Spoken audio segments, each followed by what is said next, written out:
He might appear in your inbox as a handsome Army medic serving on a peacekeeping mission overseas. And he might even tell you about life back home on his farm. You can make up a lot of good stories with a guy in a uniform, a kid with a horse. But the man in the pictures, Brian Denny, isn't the same person behind the keyboard.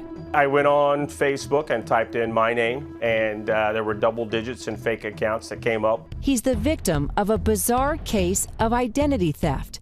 His pictures plastered across dozens of social media platforms. Facebook, Instagram, LinkedIn, Twitter, Plenty of Fish, Tinder, and Truly Chinese, just to name a few. That's where I'm Even a Chinese site. Apparently. A retired colonel from the U.S. Army. Hi, I'm Lieutenant Colonel Brian Denny. Brian has found himself immersed in the shady world of online romance fraud when he discovered that his photos had been stolen and used to lure women from all over the globe into thinking they were in a relationship with him. When did you first become aware that your identity had been stolen? I got a note on LinkedIn saying, I've been talking with someone who says they're you. She said, well, she met me through social media, and this guy she had sent him money for airline tickets. Did he come and visit? He did not. It didn't take long for Brian to realize this was more than just a one-off. There's been over 3,000 false accounts just on Facebook alone. More than 3,000? That's correct. Soon, the messages were pouring in on Brian's real social media profiles. Hi, I am a doctor from Kosovo, and I think I have been scammed.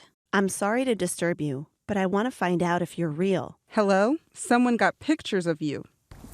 And 2.5 years later, they haven't stopped. You end up breaking up with someone every week. And I say breaking up with them because they've committed not just emotionally, but committed financially. It really becomes overwhelming. Just be the bearer of bad news all the time for folks. The real Brian Denny is a husband, a father, and a proud veteran. I'd like to say hi to all our friends and families and supporters. Someone who has spent a lifetime fighting for others. I love you guys. I'll be home soon. The fake Brian Denny? Well, he could be anyone.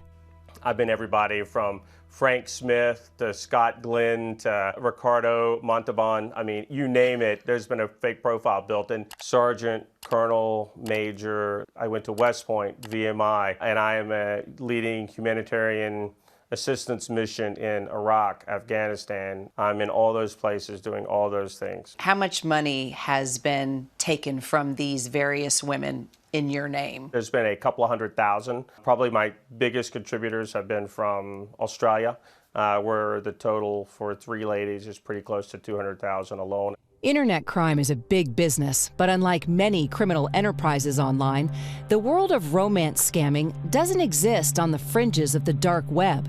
Get your military injury pics, photos, any format at low cost. Facebook groups like these ones trafficking stolen information out in the open. Free fake profiles so you look legit and European. And on community forums, which actually teach people how to create fake profiles. Instagram account for sale, 950 plus followers. And lure clients, even facilitate money laundering. Who can load check? These posts are really bold. I mean, they put out on sites. They don't think they're going to be caught, clearly.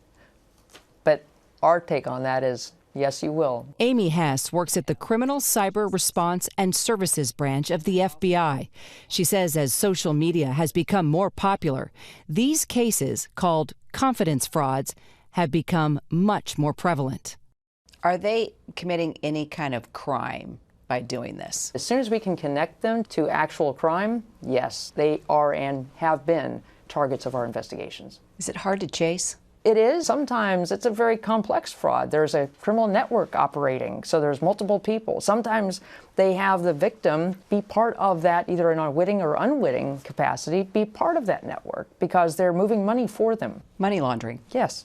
Is this a multi-million-dollar business, billion-dollar business? I would say with confidence it's in the billions of dollars. Each one of those is a person.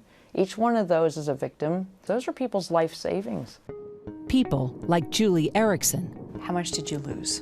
Between 400,000 and 500,000. Julie was looking for love when she turned to online dating, and it didn't take long for her to develop a relationship with a man who said his name was Mark. He was a very, very good-looking man. I was attracted to him. Mark told Julie he was working overseas. The two would email and talk on the phone for hours at a time, but Julie says she was surprised when Mark made a request for money. $500. Soon, Julie was out of hundreds of thousands of dollars, all to a man who was not who he said he was. Describe to me the moment when you realized. Crushing. Absolutely crushing. I was suicidal. I cried a lot. Have you ever found out who the real Mark is? No. Tried, but never have.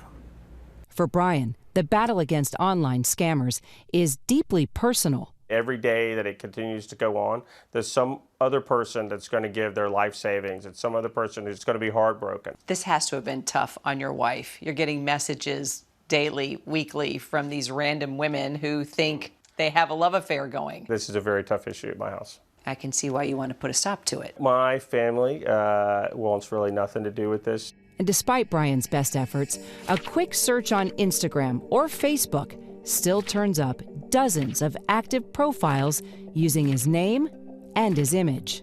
Why are members of the military such a popular target? We highly value our military personnel, and so it's an added level of respect and an added level of reverence that we place on them. The person who is perpetrating this fraud never wants to meet you, so they have to come up with a reason why they can't meet you.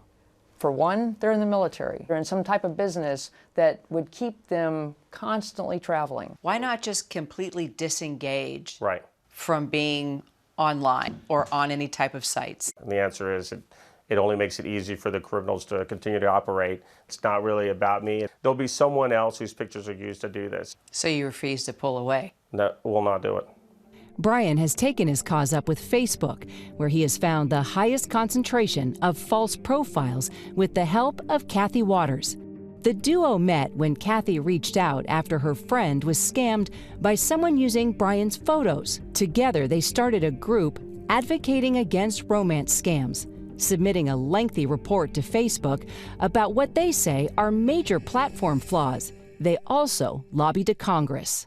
You've met with Facebook. Mm-hmm. Are you satisfied with what you got from Facebook? We've had a couple of meetings. No change is going to happen without Facebook's cooperation and buy-in. But then people like you are having their identity stolen. Other people are losing hundreds of thousands of dollars. Yep. I mean, there are crimes being committed here. Right on their platform. That's absolutely right. And they don't want the responsibility of determining what's a crime and what's normal social communication. In a statement to ABC News, Facebook said, "Impersonation violates our policies and has no place on Facebook.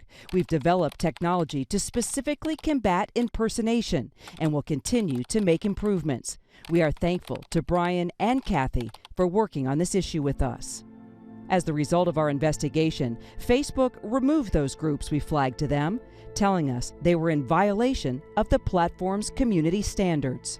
For Brian, any action or legislation is too little too late.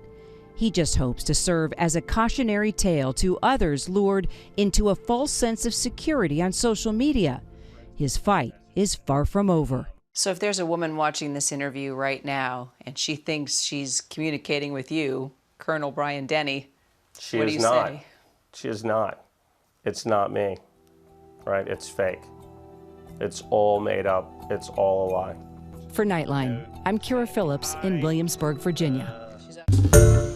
Hi everyone, George Stephanopoulos here. Thanks for checking out the ABC News YouTube channel. If you'd like to get more videos, show highlights, and watch live event coverage, click on the right over here to subscribe to our channel, and don't forget to download the ABC News app for breaking news alerts. Thanks for watching.